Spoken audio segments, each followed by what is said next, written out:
Knicks family, what's poppin'? It's your boy. And we are here. We're in the building because the Knicks and the Nets play tomorrow night. Already we got the battle for New York City. The battle begins, and it's going to be electric, ladies and gentlemen. It's definitely going to be electric. The Knicks and the Nets, they're going to battle at Barclays Center. The Nets lost last night, just like the New York Knicks lost last night. All right, so both teams are going to be looking for a win. Kyrie Irving dropped 50. R.J. Barrett, he did his thing. You know what I'm saying? So, hey, this should be a fun game. So people that are in attendance, New York Knicks fans, we need you to get out to the Barclays Center and represent for your New York Knicks. That's without a doubt. You got to get out to the Barclays Center. You got to represent. Let them know that the Knicks are here, ladies and gentlemen. So we're going to talk about this game. We're going to break it down. Hopefully we get some people in the chat. I know it's a little bit earlier than I said before, but you know, we'll get some people in here and we'll have a good discussion about these Knicks, ladies and gentlemen. But before I do that, I want to remind you that at 7:30, and I'll be getting off at 7:30 promptly, at 7:30, we're going to have a preview of Bobby Portis, Little Rock's prodigal son. I don't know why I'm stuttering over that. It's a very good mini documentary. I want you guys to make sure you check it out. I'm going to put the link in the description so that you can check it out.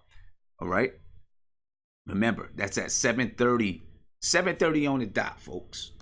All right. That premiere is going to begin at 7:30, so make sure you check it out. We got some people getting ready to join the chat. Let's see who it is. All right. We got Nate in the chat. All right, so you know we got some guys ready to chop it up with us, ladies and gentlemen. You know what I mean? But let's start. Let's just start by talking Knicks. And Nate, can you hear me, Nate? You can hear me, but guess what? I can't hear you.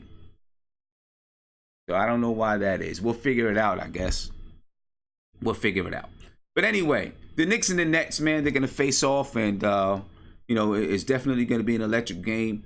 I want to start by just reviewing last night's game with the San Antonio Spurs, right? Because last night, obviously, there were a lot of people reeling and emotional because it was the first game of the season, you know, so people weren't sure what to expect. So there was a lot of emotions involved. Hopefully people got a chance to calm down, relax a little bit, you know, and look at the game without the emotions being involved. You know what I'm saying? Hopefully that's what fans were able to do. Because there are a lot of positives that we can take away from that game last night. You know what I'm saying? One, the Knicks shot 47% from the field, right? Throughout preseason, the Knicks were shooting less than 47% from the field. So the fact that the Knicks shot 47% from the field is good. Now, in their last preseason game, they shot well from the field as well. Okay, so that is a very good thing that the Knicks shot 47% from the field. They shot 33% from three. It could have been much better, you know, but unfortunately it wasn't, which, hey, you know what? We're going to take what we can get right now. We're going to take what we can get, especially with, you look at the fact that the Knicks do not have their entire offense in. And, you know, you can ask yourself, or you can wonder, you know, do the Knicks have an offense that's going to be put in? You know, you would hope that they do. You know what I'm saying? So, you know, that's that, of course. You know, do the Knicks have an offense that they're going to be putting in? There'll be some people that say, no, Fizz doesn't have an offense. But for whatever it is, I'm going to take Fizz at his word. Right? I'm taking him at his word that the offense just isn't in yet. And there's a lot of stuff that he has to work through. Right? I'm taking him at his word. I think you should take him at his word as well. Right? So the shooting, I think, was a definite positive, and we should take away from that the Knicks do have the ability to shoot well, right? And they shot well last night, at least from the field, 47%. 33% from three. They can shoot better from three, right?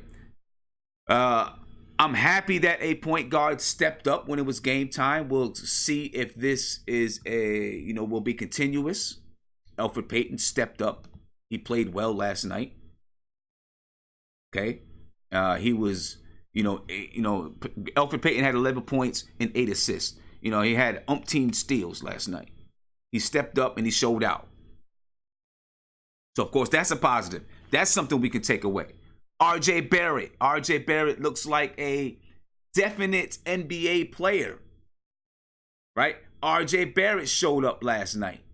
He had 21 points. Also played 37 minutes, but he had 21 points last night.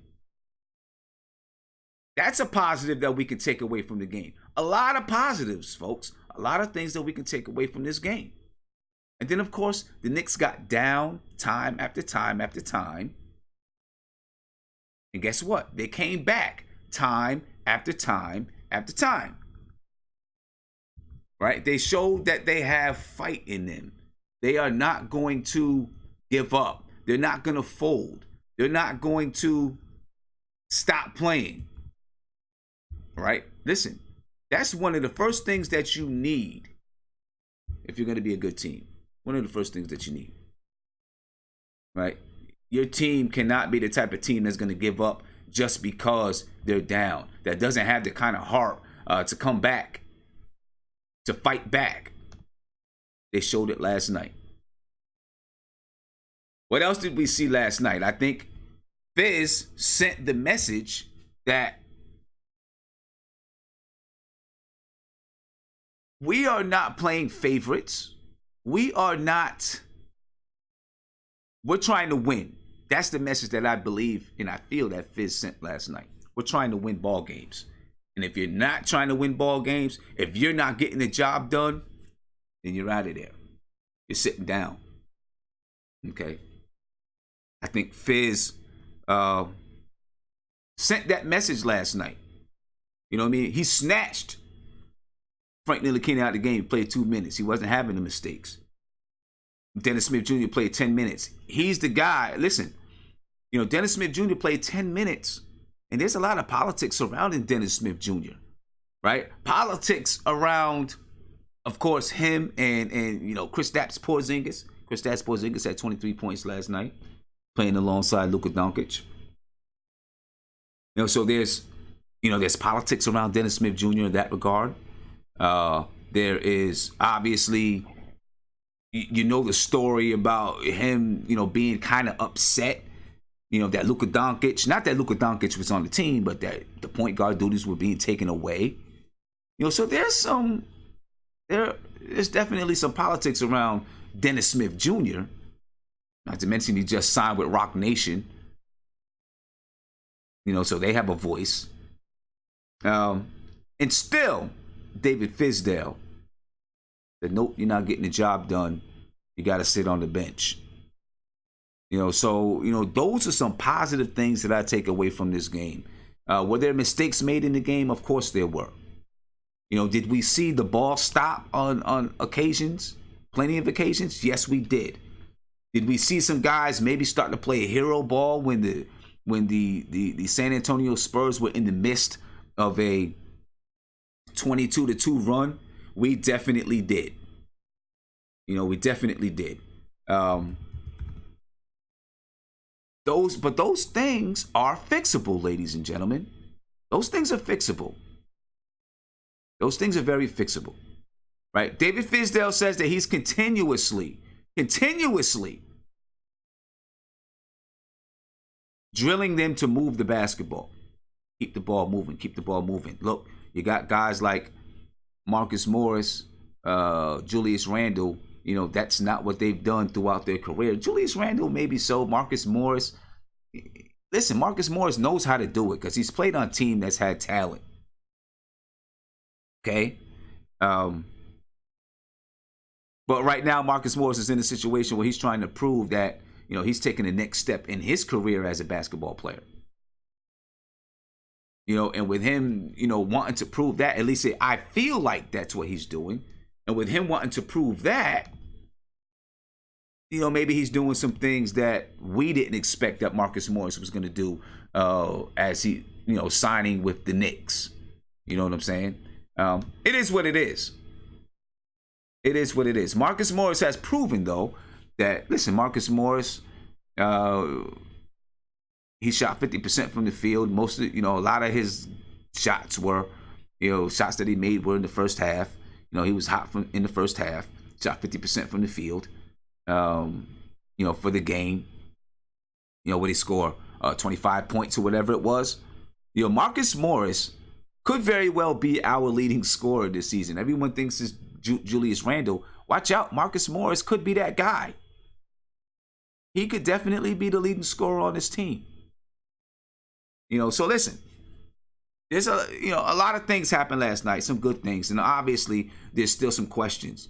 We still are questioning whether or not Elfrid Payton is going to be the starting point guard going forward, right? That's still a question. And if he is, and he proves that he can be the starting point guard, then who's going to back him up consistently? Frank Ntilikina, Dennis Smith Jr., both of those guys had their options picked up. Are those guys going to back up Elfrid Payton and do it well? Neither one of them did it well yesterday. Neither one of them played well yesterday. Right? And then there's the question when it comes to Frank Ntilikina. Dennis Smith Jr. If Elfrid Payton is the starter,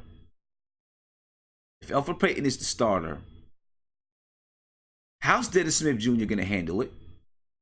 That's what I want to know. How is Dennis Smith Jr. going to handle it? Is Dennis Smith Jr. going to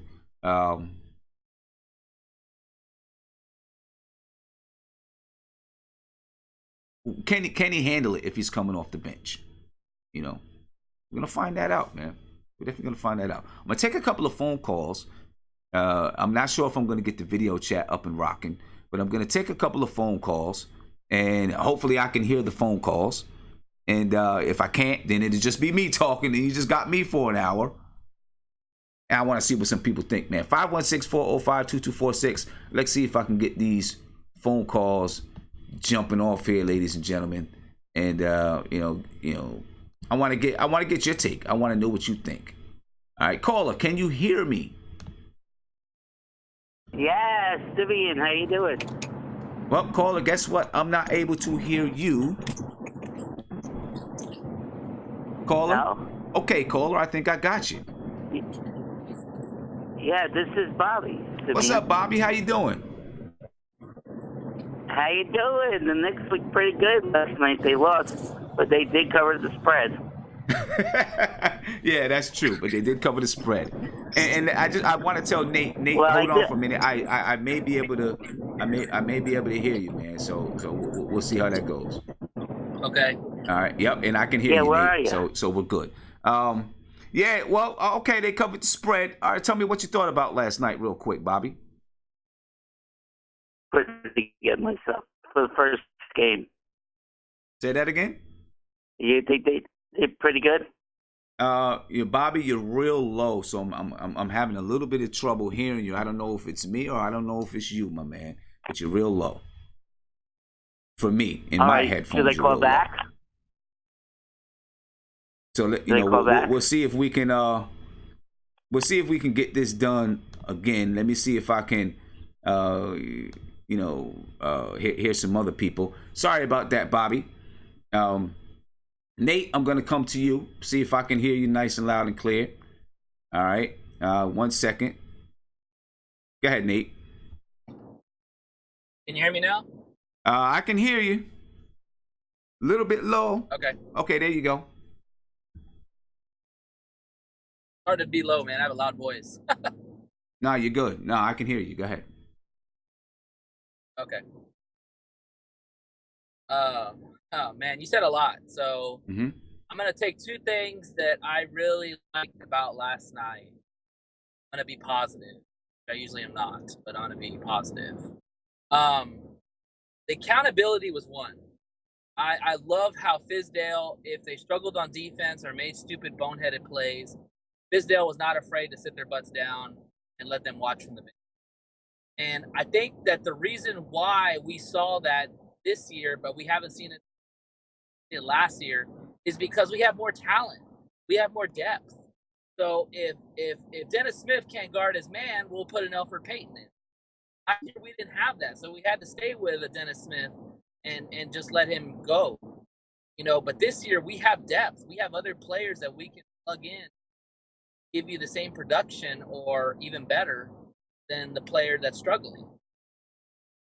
You know what I'm saying? Right. I mean, and still the question to me is going to be, about this backup point guard spot. But go ahead. Yeah. No, that's going to be the biggest issue all year, and that's why I think that the Knicks are going to look at this from a increment of games, see if they need to make a trade, because look, we have all the assets we want to make a move. So this is what I was saying on the show before. This is why you accumulate assets. Mm-hmm. Make trades like these mm-hmm. for a D'Lo or somebody else. Now you have all the leverage in the world. If you don't like the way things are going, get some assets. Get your assets and make a play. You can do that. The next one I was really happy was a commitment to defense. I thought for the most part the Knicks played good, solid defense. Now, do we have lapses here and there? Yes, we did. But they were on the ball. They were guarding their man, switched correctly. I mean, the help defense was there. The only time I really saw a lapse, that run happened. And the Knicks just started fouling with their hands. Like Clyde would say, they're not playing with their feet, they're playing with their hands. Yeah, he would say something like that. Like they kept fouling. And we would put the Spurs on the line. And so and we didn't rebound. And that took away possessions. You got to rebound. And but overall, I thought the on-the-ball defense was great. RJ Barrett is going to be a two-way player in this league. Just mark my words. I'm a believer in Mr. 9. And then on top of that, Elfrid Payton really solidified himself being able to handle those heady guards like DeJounte Murray. Because Dennis Smith was getting his lunch every play, like left and right. And then when you put Payton in, Payton's like, I ain't having that. So I don't know what Murray's scoring was after they benched Smith, but I promise you he didn't score that much after that. Like Payton pretty much put him on lockdown. Yeah, well, listen, we've known this about Dennis Smith Jr. and Dennis Smith Jr.'s got to improve his defense. He can be a good defensive player. He has the ability to, right? So he's defense is about commitment. Yeah, he's got to commit to it, and he's got to have the knowledge as well. You know what I'm saying? He's got to have the knowledge as well. So we'll see. We're gonna see throughout the season. If he can change and build and grow and pick up his defense. You know what I mean? We're gonna see. You know what I'm saying? We're gonna see. Ladies and gentlemen, give me a call, 516-405-2246. I'm looking forward to hearing from you.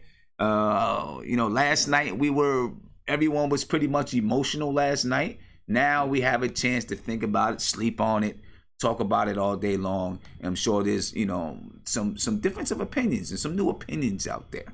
Okay?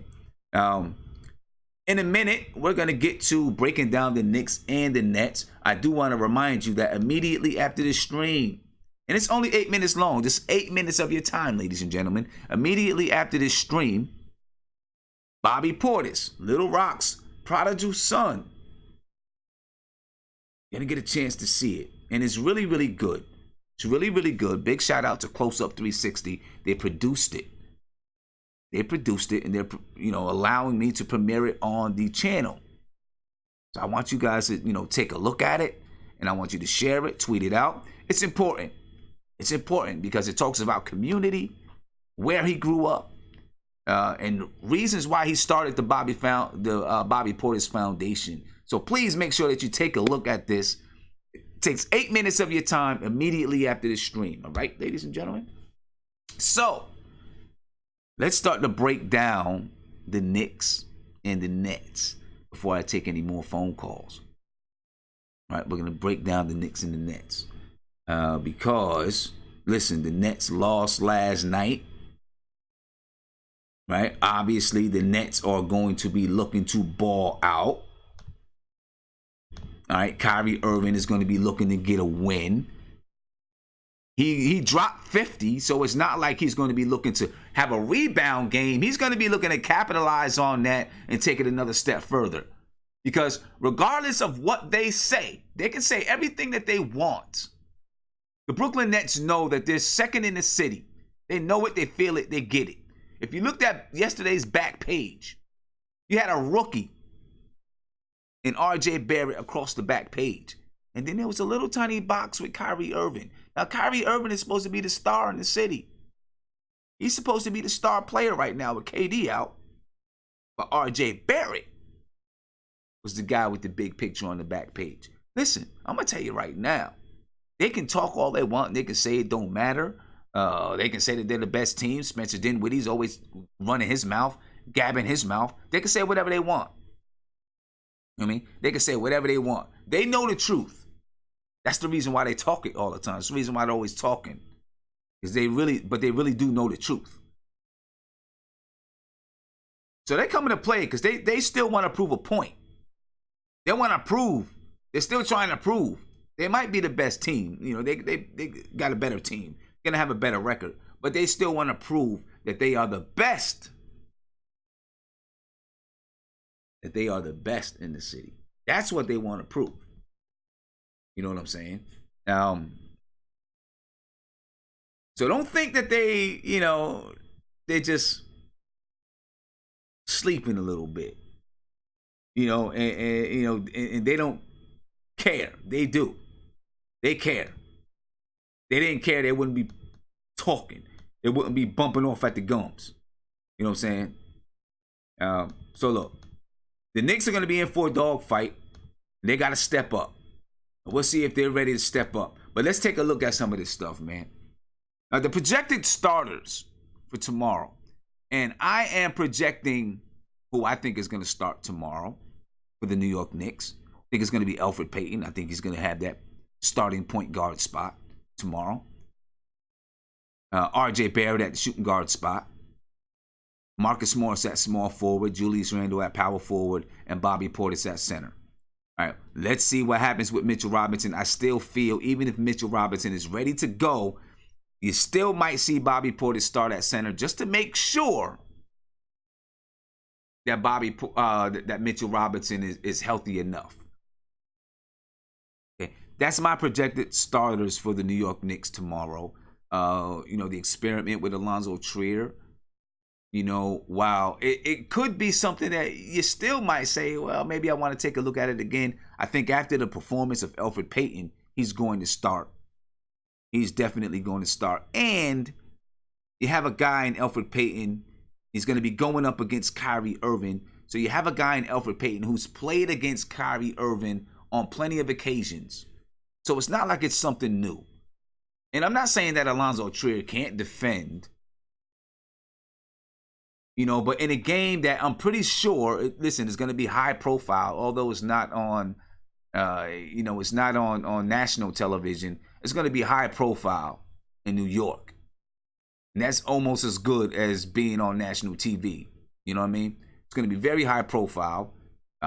So it's kind of a big game. You know what I'm saying? A big game. And I see the first night sky. No, I'm not in my usual studio. I'm in a hotel. I'm on the road in a hotel. So it's kind of a big game. And Elfrid Payton has a little bit more experience. He's ready to handle that. And plus he had played very well against the San Antonio Spurs. I expect him to start. Okay, let's take a look at the Brooklyn Nets starters. Obviously, Kyrie Irving dropped 50 points in the season opener.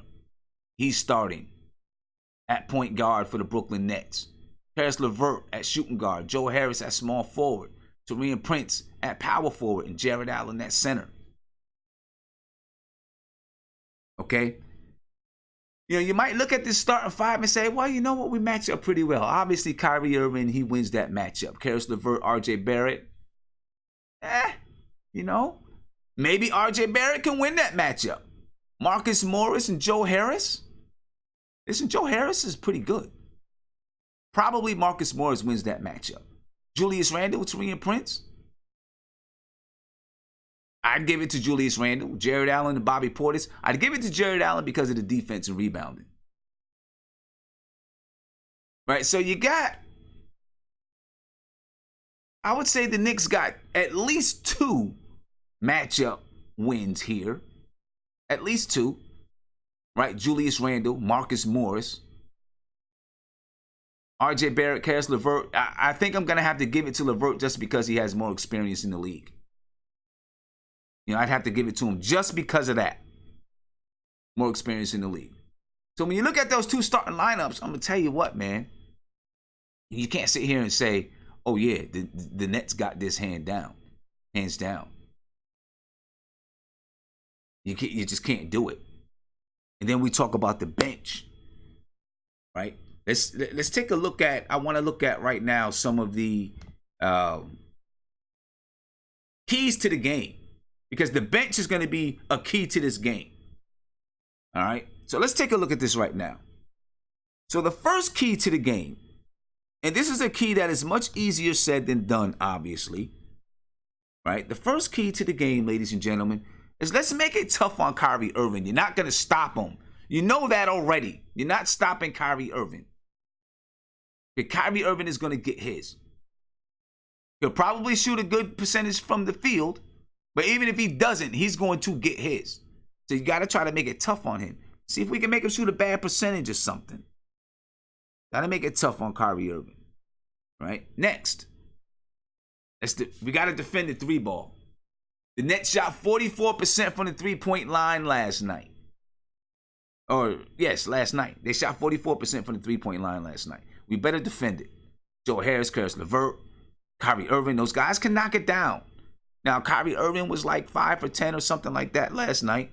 So, obviously, he was a big part of the Nets shooting well from 3. But if the Knicks do not defend that 3-ball, we could be shot out of the gym. So, we better do a good job talking and switching, hitting our rotations so we don't get killed from the 3-ball. Rebound the basketball. We had 39 rebounds last night. It's not good. Not for a team. Well, it's not good for any team, but we are a team that has guys that can rebound. Julius Randle had his 10 or 11 rebounds last night. Bobby Portis can rebound. Taj Gibson can rebound. Marcus Morris can rebound. R.J. Barrett can rebound from the guard spot. Kevin Knox should be able to rebound. I'd like to see Kevin Knox rebound a lot more than he does. All right, that is a pet peeve of mine. If it's a big pet peeve of mine. You know what I'm saying? If you're 6'9", 6'10", you should be getting 7, 8, 9 rebounds at least. All right, that's just me. That's me.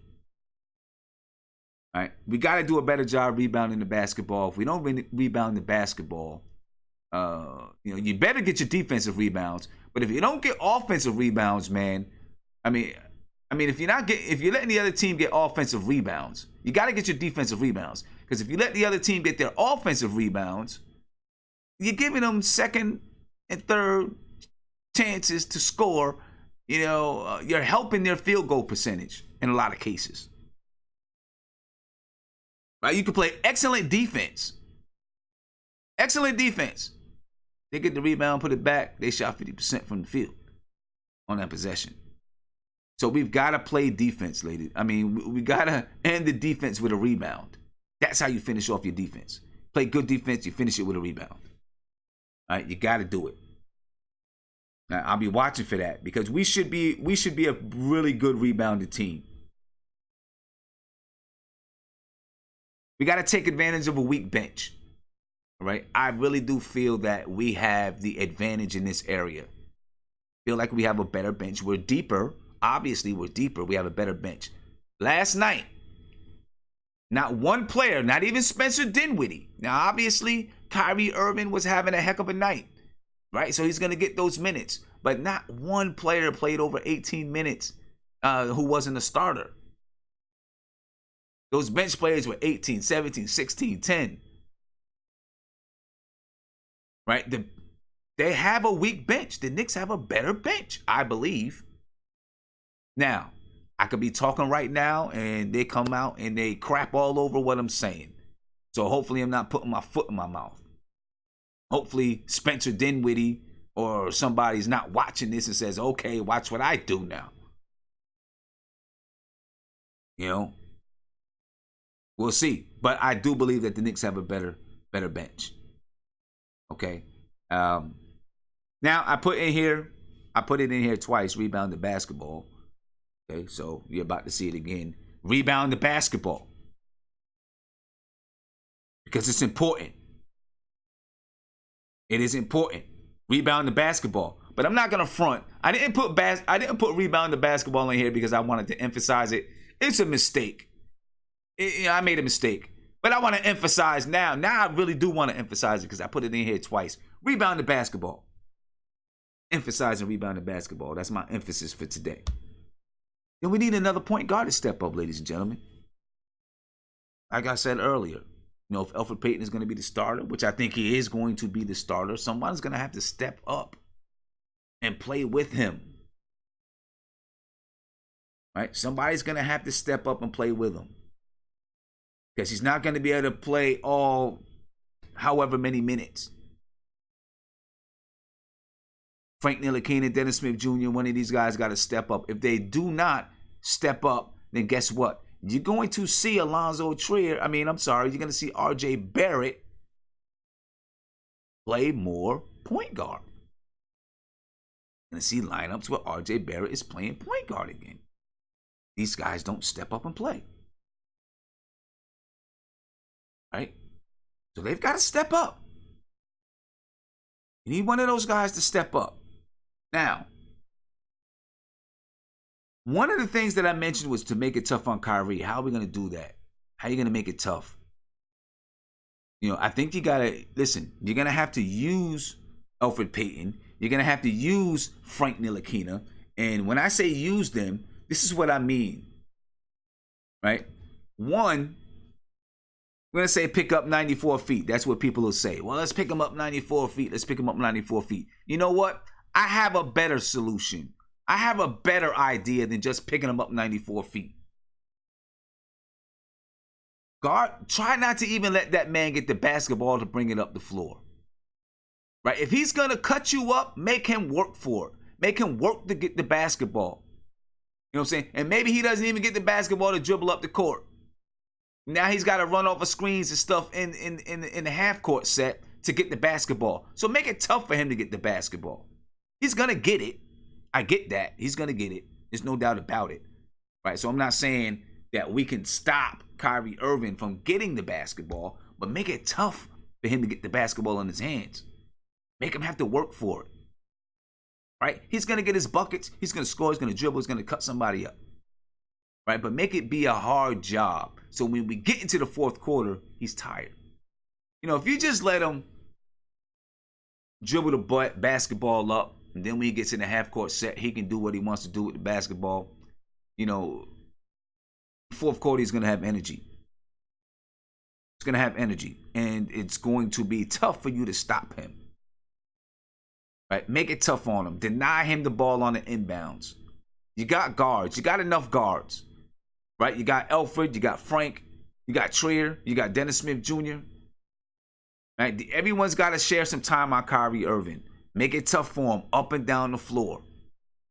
Just make it tough. And when he does get into the basket, when he does get into the lane, look, you guys might not like this style of play. The NBA might not like this style of play anymore. Put his ass on the floor a couple of times. I'm not saying hurt the guy. Take a couple of hard fouls and let him know it's not happening in here like that. It's not going down that way. Yeah, that's how you make it tough for him. That's how you make it tough for him. So when he gets into that fourth quarter, he feels bruised. His body is sore. You know, he can't wait to get out of this game because he's been roughed up throughout the game.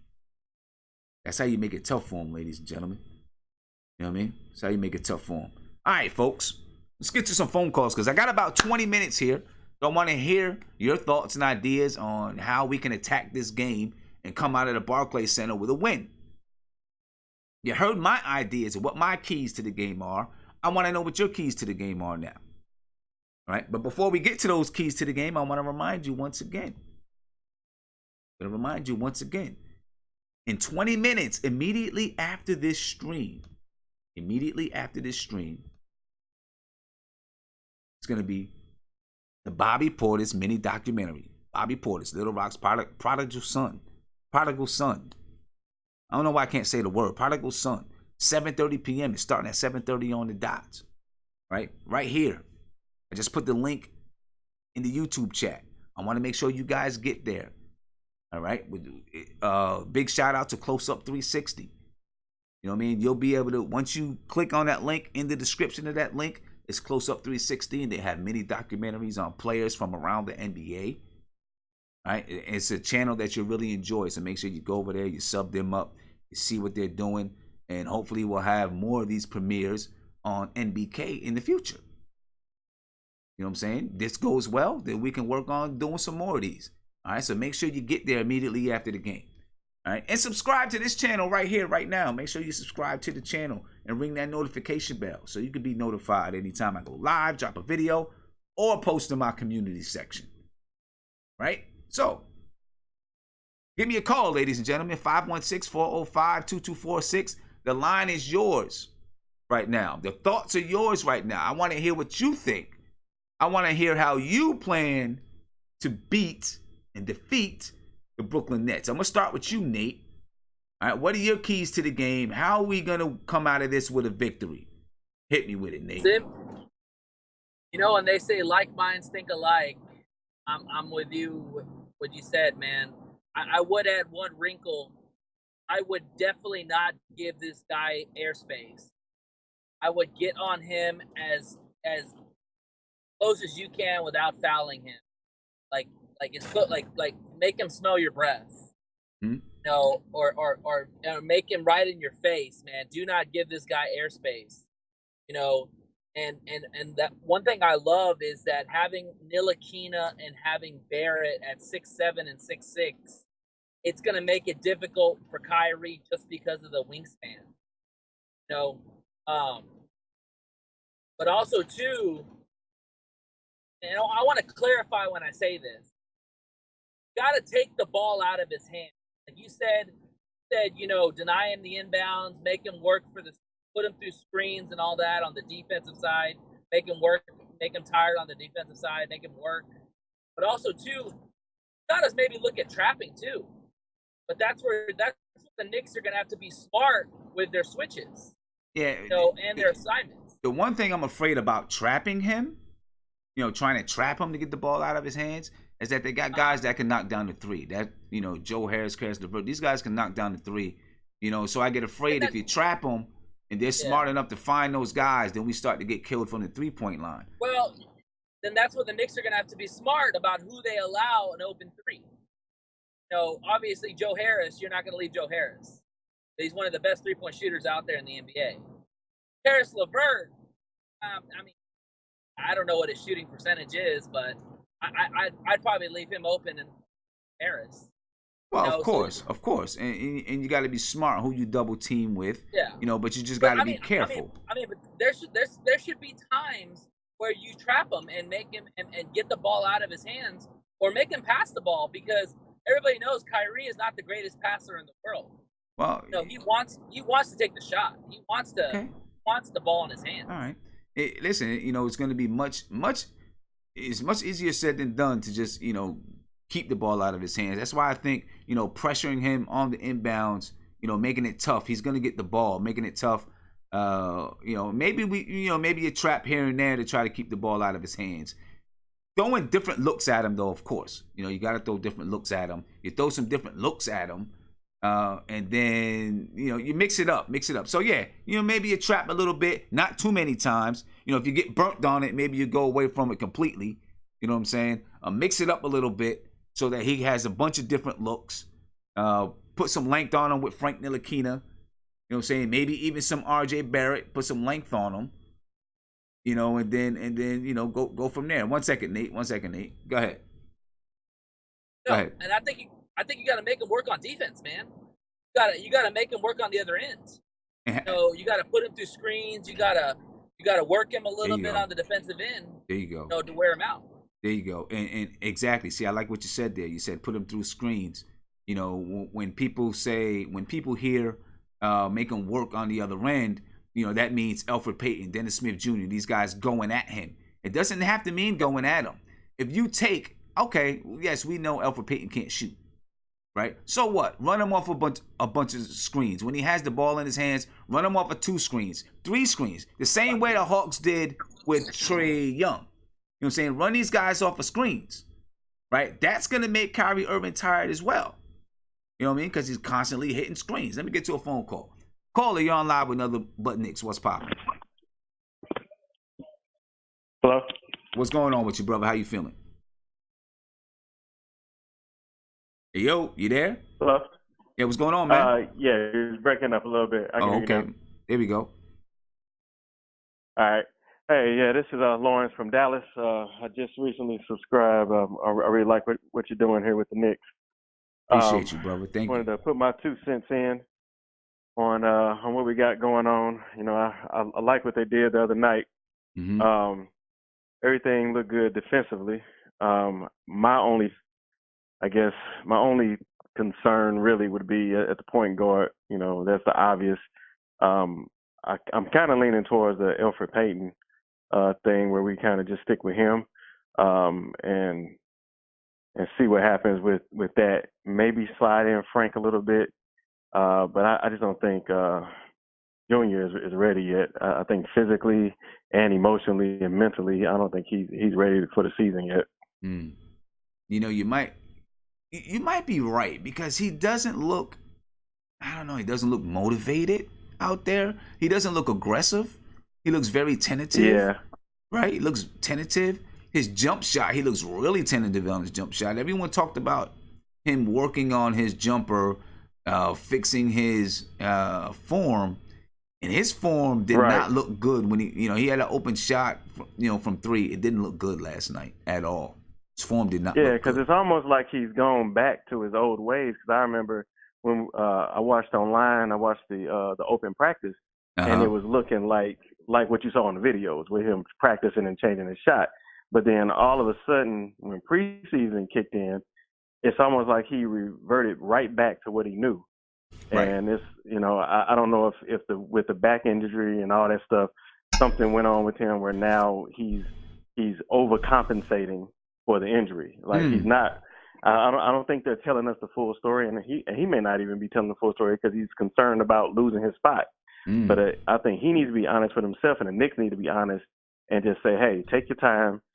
It's just the beginning of the season. We still got 81 more games to go. I'd rather see him do himself a favor and the Knicks a favor by coming back right the first time instead of trying to force it, and then he either hurt himself more or mess his reputation up even more, and the Knicks lose faith in him and he gets traded, or he has no trade value, and then he goes down that whole Markelle Fultz road. Right. And one of the things, he's been shooting, however he shoots for a very long time, right? He's 21 years old. He's been doing it for, let's just assume he's been doing it for 10 years, right? Yeah. You're not going to change it in one summer. And this is what happens. You can practice a shot. You can practice a lot of things, right? But until it becomes second nature, when you get into the thick of the fire, right? When that I don't want to say stress, but when the pressure hits you, your body is naturally going to go back to what it's comfortable doing. You know what I mean? Yeah, you're right. That's why it's so important for these guys to have fundamentals, right? And your fundamentals are your base, because once you get pressure on you, your body automatically goes back to whatever the fundamentals are, not the fundamentals, whatever your habits are, right? So that's why I always tell these kids, man, you gotta practice good habits, and not just in basketball, good habits in life, because it's the same exact thing in life. You know what I mean? The same exact thing in life. And you go that's back the bad to thing about Yeah, you're yeah. right. And and go ahead. That's Go the ahead. bad thing about any athlete that has natural gifted talent. You know what I'm saying? Like they rely on their speed because they're faster than everybody else. They rely on the fact they can out jump anybody in the gym. But then when their body starts to fail them or whatever, then they don't know how to adjust. And so, like what you're saying with, practicing, good habits and getting, the basic skills down, I think these young kids now, they rely too much on their natural talent. And unless they get coached up right, some coaches, they just don't, try and teach them the fundamentals of how to take care of their body, number one, how to adjust, on the fly when you do have an injury or when things are just not working out for you physically. Maybe you match up against somebody that can match you speed for speed. So now you need to use your brain, not just your physical talent. Right. That's the thing. Now you got to use your brain. You got to rely on the fundamentals that you have. And if you don't have those fundamentals, you're in trouble. Yeah, for sure, man. Yeah, hey, you're right. Yeah. Hey, I appreciate the call, man. Appreciate the call. Man, thank you again. All right. Looking forward to it. All right. Peace. Yes, ladies and gentlemen, those fundamentals, the fundamentals and the habits that you practice, like I said, in basketball and in life, those habits are important. Even in life, man. When you start to come under stress or pressure in life, you're gonna go back to whatever those habits are because that's what your body is used to and that's where you're comfortable. So you need to be comfortable with good habits. In basketball, you got to be comfortable with good habits and good fundamentals. Take one more phone call. We'll make it quick. Then I'm gonna get back to the video chat because Guillermo just joined us in the video chat. Caller, you're on live with Nothing But Knicks. What's popping? Hey, how you doing, bro? I'm chilling, man. Say that again. I'm actually a Nets fan. Okay. I respect what you do. You're not a hater. 100, and I could tell you also you love basketball. Love basketball. Okay, so how you feeling about the Nets, man? How you feel? How'd you feel about the game last night? The game, yeah, it was a good game per se. I believe that it could have been a lot better had anybody made a free throw. Mm-hmm. Maybe that would have helped things out a little bit. I think it was a lot of jitter in general for a season opener. Okay. So what's your take on the game, Knicks and Nets? What's your take, man? I believe tomorrow. Well, I'll actually be at the game, so hopefully it'll work out in my favor. For real. Hey, Knicks fans, we gonna be there strong. You know that. Kyrie's gonna get booed in his own building tomorrow. Hey man, that's like a nightmare. It's gonna be a lot of Knicks fans there. Hey, a whole lot. I already know. I've been to one before when. God, it was. Whew, I don't even like thinking about it. Yeah, it's gonna be heavy. It should be a good game though, man. Let's just say this. It's a good, healthy rivalry between Knicks and Nets. You know what I'm saying?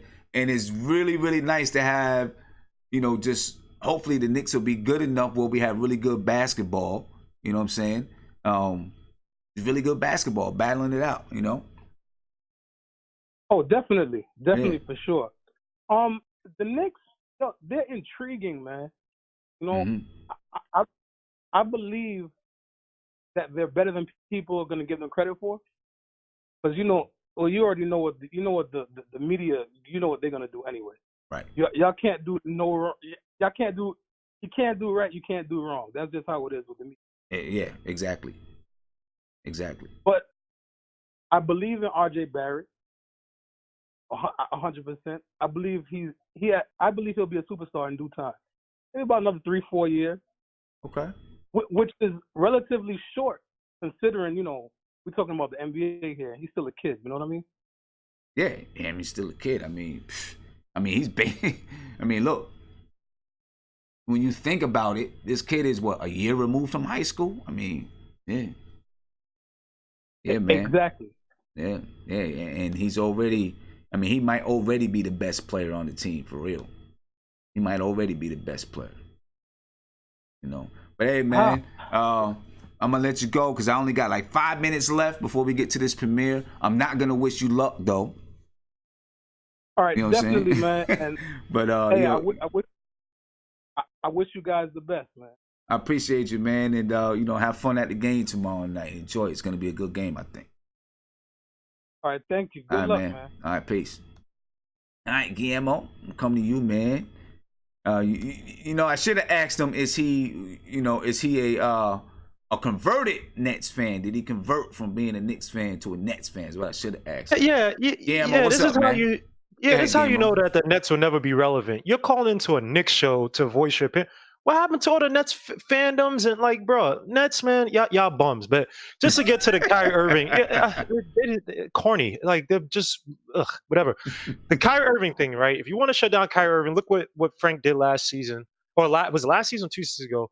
You could do that where basically you force him into baselines and force him to try to dribble into traffic or through traffic, right? Kyrie Irving loves to dribble.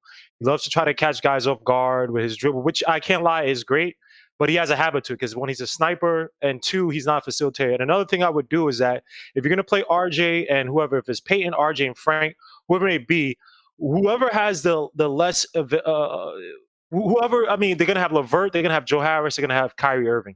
Right. And I don't think LeVert's a great shooter. I don't know his stats, but I know Joe Harris can shoot. Right. Mm-hmm. What I would do is that I would try to bring that guy and whoever Kyrie is, if he's in any of the corners, when he's taking up the ball, he favors one side, try to trap him early. Force him move the ball around. Force guys like who's that guy? The center that always wears that stupid ninja thing on his head, the headband. Allen.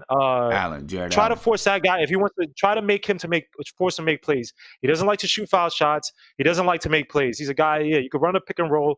He can try to clean up. Other than that, he's not a playmaker. Force their non-playmaking playmakers to make plays. Kyrie Irving last night, think about this, right, Sim? Yes, he scored 50 points, but they lost. If you score 50 points and you lose, no matter how efficient you are, that means that whatever you're doing is not working. That means that you're a black hole on the offense. If you're doing that and it's 50 points, maybe you need to have more facilitation, get the ball around, get guys into more foul trouble, slow the game down, right? You score 50 points, your team loses, that's not a good sign. Even if you're efficient, that's not a good sign, especially if you're a point guard. So to me, man, force Kyrie Irving to the sniper role, force them to continue to make shots. Don't allow them to play. If they force him to continue to not do the pick and roll, because I don't know how many times it ran yesterday with the Nets. I don't watch the whole game, but obviously he was making a lot of shots. I don't know if there are a lot more pick and rolls. I just saw a lot of ISO shots he was making. Force him into those bad habits. Double team him in the corners. Force him to try to dribble near the baseline. When he's on the baseline, cut off that baseline, man. And once he tries to dribble back out from the baseline, you double team him. Double team at every possible spot. Like Nate said, and make him exert as much energy as possible and make it so, because he's a smart player, but he has a Kobe mentality, right? Kobe, remember when Shaq left and Kobe won those years where he just shot a whole bunch and he didn't win until they got Phil Jackson back and they got all those players where he could play around? Force him into those bad habits. This is what he wants. He wants to play on the Nets. He wants to force a bunch of shots and make himself look good and be the type of guy, oh, I'm going to be the Jordan and lead his team. No, Jordan fell into a system, and that's why he won. Jordan won because of a system. Kyrie Irving, as much as I love his talent, he's not the smartest player in terms of getting the whole team involved. So that's what the Knicks need to do, man. Force him to bad habits, force him to corners, force him to double teams, and do what we did in that third quarter, Sim, where you saw that high school basketball. I mean, a positive, where guys were keeping their hands up. You know, in basketball, keep your hands up, because at any time, a guy can make a pass that should be a good pass, a little tip of the finger, and that's a turnover. Payne had that last night where I don't even think he realized that he had to steal. I think it was Payne or RJ. I can't remember which one, but it ended up in an RJ fast break layup where I think it was Payton. He had his hand up. He didn't even know where the ball was. He just know he hit the ball, got the ball, passed it to RJ. RJ made the layup. Keep your hands up. Be what RJ did. Be active with your hands. Be just cause havoc with your hands. You guys have the length. Use your hands and your length to disrupt the passing plays. Like that third quarter, that middle of that third quarter, that was peak Knick basketball that I want. Play like that, and you should not kill, but you should beat these Nets. Okay. Well, we'll see. So do you, just real quick, tell me real quick, because this premiere is starting. So we got about 2 minutes before it starts. Yep. Do the Knicks win? Yes. Okay, you got the Knicks winning. Nate, I'm coming to you. I want to find out from you. Let me get you unmuted. Do the Knicks win? No, because we're not going to guard the three. We have issues with that. And I'm telling you the truth, ladies and gentlemen, I'm having a hard time deciding. I'm not sure. I really thought the Knicks were gonna beat San Antonio. We came close. But I'm gonna say the Knicks win. I'm gonna say we go into Barclays Center and get a win. The Nets aren't as good as a lot of people think they're gonna be, in my opinion. You know what I mean? So there it is. All right, ladies and gentlemen, I'm heading off. So immediately, right now, at this moment, I'm putting the link to this video in the chat. Please go over there, check this out. We had 230 people in here. Can we get 230 people on this video? The video is only 8 minutes long, ladies and gentlemen. All right, take 8 minutes of your time and check out the video. There's about 40 seconds left before it starts. All right, it's Bobby Portis. Right, you're gonna get some. It's a nice little mini documentary on Bobby Portis. Ladies and gentlemen, I'm out of here. Hopefully, I see you in the chat of the video that's coming up right now. Produced by CloseUp360.com, and I'll catch you guys over there, ladies and gentlemen. I'm out.